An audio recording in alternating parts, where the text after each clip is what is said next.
it's the day after Christmas and we're here for our after Christmas lift. I hope everyone had a very Merry Christmas. And it's a little cloudy, a little gloomy, but we're not gonna let that stop us from getting our lift in. I try to go around 10 where it's not as insanely crowded compared to the 7 a.m. crowd. I had plenty of food yesterday. We had two Christmases with two different sides of the family. And I made sure to get in lots of protein, lots of carbs, and to kind of give you an idea, I was really trying to be kind of cognizant of my macros. And today we're gonna hit legs, like really try to utilize all of that food into fuel for the gains. So bear with me, I'm still trying to be a little bit more comfortable from the camera. And so I'm quite excited. I'm actually meeting my mother-in-law at the gym. So I'm so proud of her. She literally tore her bicep and did her first pull-up after 5 months of tearing her bicep, okay? Like, can we get an applause for the woman? I'm going to hit glutes for sure, and hopefully the machines won't be taking too much, but anyway, I'll tune in to after the workout and let you know how it went. Also, if you need a great resistance band, a little shout out to Goose Glutes. I've had her products for years. She literally helped grow my hips to be more rounder with these bands. They don't dig into your legs, which is nice. So huge shout out to her. If she has a YouTube channel, I'll tag her below. And then also, if you need some blood flow restriction bands, my husband got these for me off of Amazon. They really help the glutes. I'm just saying, if you know, you know. 2 hours later. Finished my leg day after Christmas, and oh my gosh, I'm literally so proud of myself. I always do progressive overload. I made sure to activate my glutes first, so I normally try to do glute bridges, RDLs, then normally the hip abductor, and then the seated hamstring curl and the leg extension. Not necessarily the last two in that order, just normally what's ever available. I can already tell that the New Year's Eve gym crowd has arrived, which is great. This is great. I just have to change my workout a bit. Extremely proud of myself because I did progressive overload, so I made sure to just really hold and squeeze. I can already feel more mind to muscle connection, especially when I do banded glute bridges. So I showed you earlier, I use the Goose Glutes band and then the blood flow restriction bands. And let me tell you, like, those freaking work. I love it. So it really helps with the mind muscle connection. Anyway, etc. So I loved doing that like first because I could really feel it even more on my left side, which is technically my weaker side, but I'm really trying to just go low and slow for that connection, which I really felt more this time. I really wanted to just utilize those carbs that I ate yesterday and that meat and just really put it back in a beneficial way towards my body, which I really felt like I achieved. I think this is the first Christmas in many years where I worked out before Christmas and after Christmas. Normally I would just veg out and sleep in, and you know, like, there's nothing wrong with that, but at the end of the day, I really just want to not make excuses and say I'm too tired or say I'm too full, because right now I'm in my luteal phase, and normally I can't push as much weight during my luteal phase, but this time I really didn't feel as limited as before, which was a huge accomplishment to me. I was so proud of myself. So so I ended up doing the banded glute bridges, then I did RDLs, and normally I only do one 26 pound kettlebell, and I don't really feel the mind to muscle connection on both sides because it's kind of center of gravity in the middle.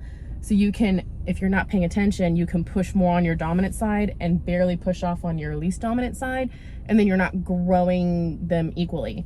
Today, I made sure to use 25 pound free weights, dumbbells, and just made sure to kind of like be perpendicular to the mirror so that I could check my form, because what I noticed I sometimes do is I'll expand my arms and therefore my back will start to round rather than staying locked in shape. I have a bad shoulder.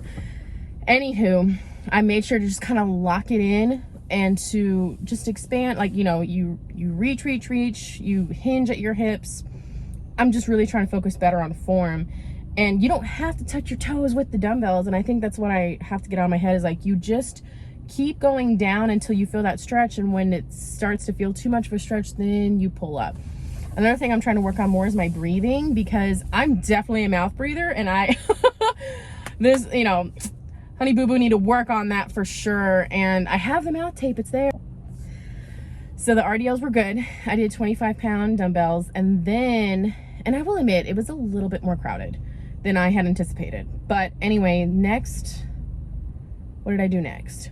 I wanted to do the hip abductor first to really continue on the glutes, but it was busy. So the machine that was open was the leg extension. And I remember at my like most fit form in college, the most I was ever able to lift on that was 70 pounds. And that was like for 10. And that was when I was really tiny. And I used to always think like, I'll never go past 70 with that. And it wasn't even really a goal to go past that. It was just like, oh, that's just what my body like plateaus at. That's okay. But I noticed this time, I did my 45 for 12 as my warm-up set. And I was like, this feels incredibly lighter than normal. You know, let's go to 50.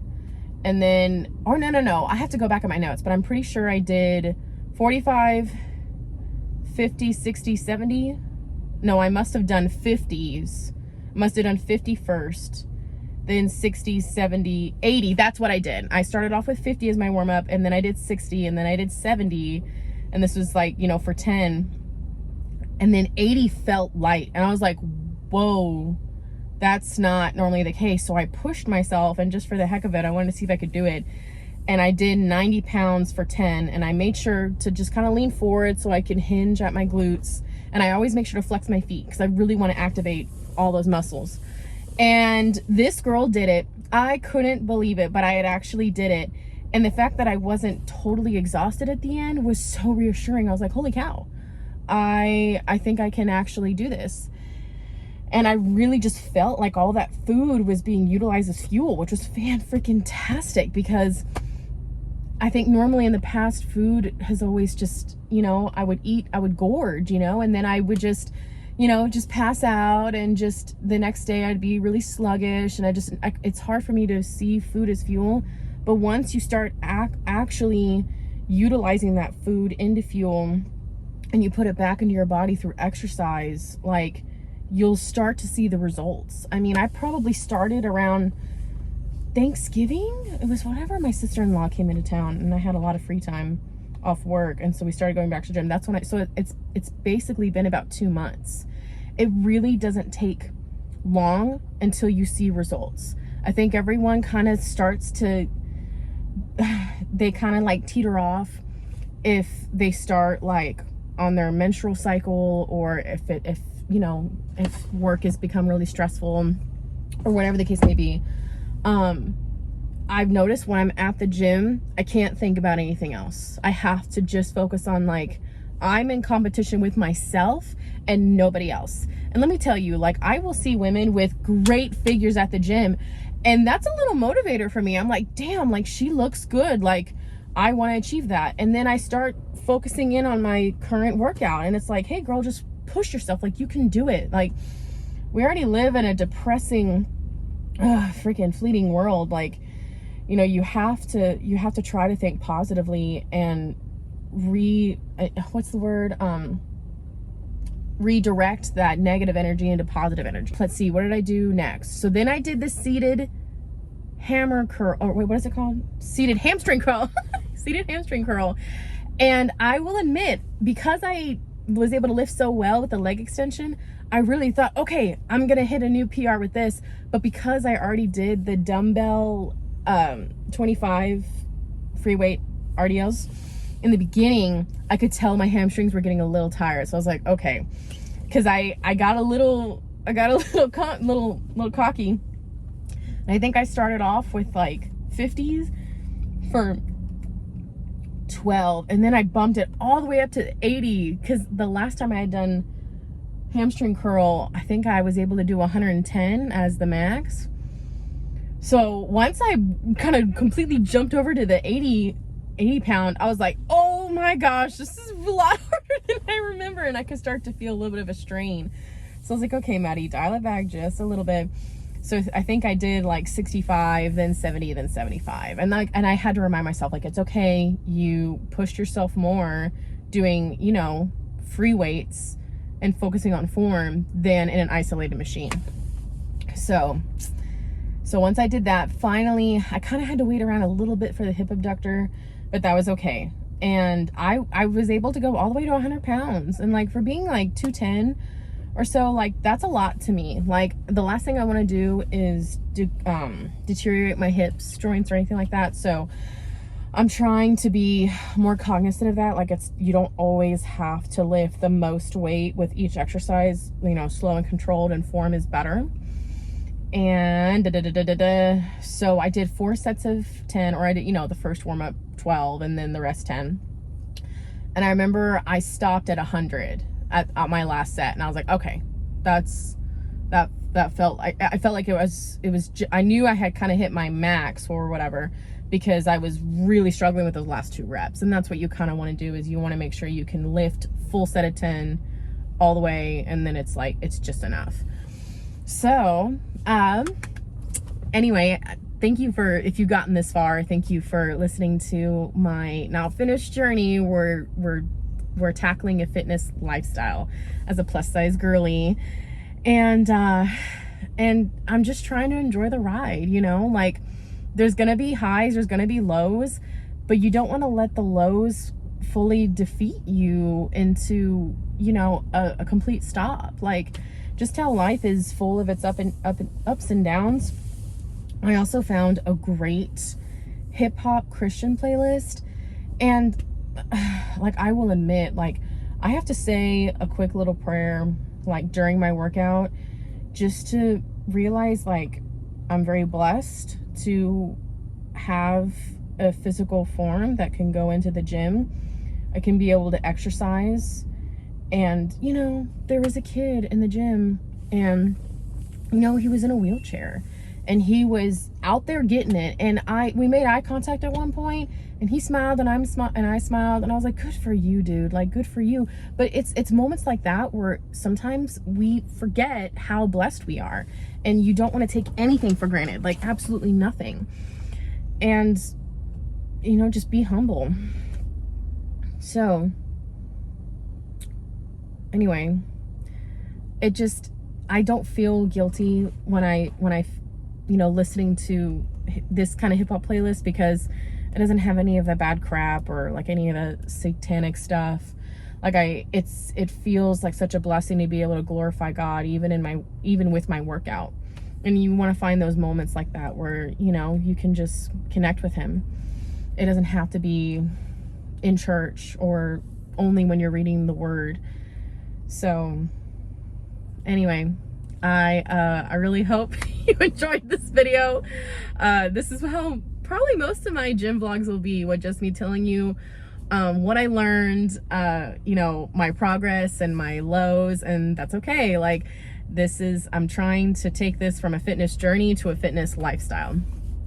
And at the end of the day, my goal is to be the strongest, best version of myself. And I want to be healthier, not only for myself, but for my husband and for my kids, like my future kids, because I don't want any of my poor decisions that I've made in the past to hinder the health of my children. At the end of the day, like, I have seen people on both ends of the spectrum, and it's absolutely mesmerizing.